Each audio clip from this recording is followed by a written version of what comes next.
Deserts are dry places, and with the current trends in climate change, we're gonna have more deserts. Land is drying up, soil is eroding away, and the deserts are in some places encroaching on the farmland and in other places retreating. It's an ongoing battle. But looking into the difficulty of getting water on land some time ago, I came across an idea that I think would be interesting to use. In this desert, what you see in front of you, you see white stuff, and very likely that's salt. There's many deserts that are salty, like the desert around Salt Lake City. I found salt on the way to Vegas once when I drove with some people to Las Vegas. I could pick up a piece of an inch thick of salt.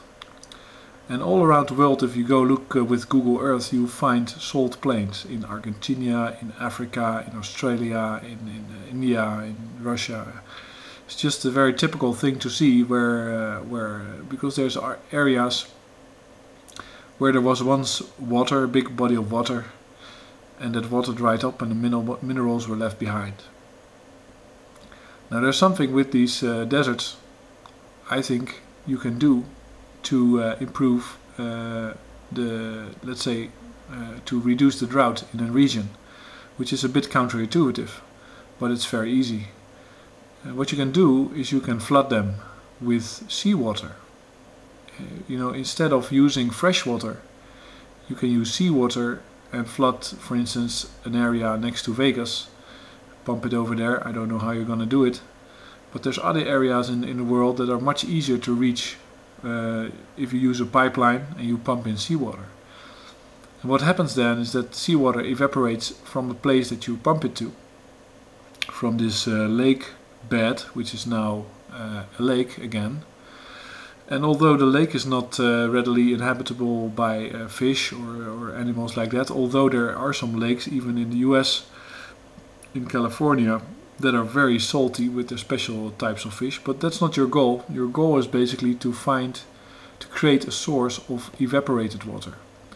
And that evaporated water that goes up in the air and forms clouds provides shade, rain, and it will, if you do that behind the Rocky Mountains, for instance, so you make a pipeline from LA to Vegas, I guess, off the top of my head, to the middle of the desert, and you pump that seawater there, then you'll get clouds that cannot cross the Rocky Mountains on the way back, and so they have to blow around there and find some place to rain down, and in those places you'll have water, you'll have fresh water. And the loss that you have is zero, of course, because you had a salt lake dry bed, which you're not using, which was no use to anybody, which actually is pretty dangerous because the salt will blow with the wind onto fertile land and make it infertile, and then you need more water to wash it away again. This is what happened to the Aralzee in Eastern Europe, which was basically dried up because the Russians had a big plan to make a lot of cotton, and cotton is a very thirsty type of crop. So the river that filled the Aral Sea dried up, and that sea turned into a desert, which is very dangerous. First of all, that's one of the places on Earth that you can find ships in the middle of the desert. And the other dangerous thing about it is, or a strange thing about it, and a little bit dangerous, is that an isolated island on which the Russians did testing with the biological warfare now is connected to land again, because the lake is gone.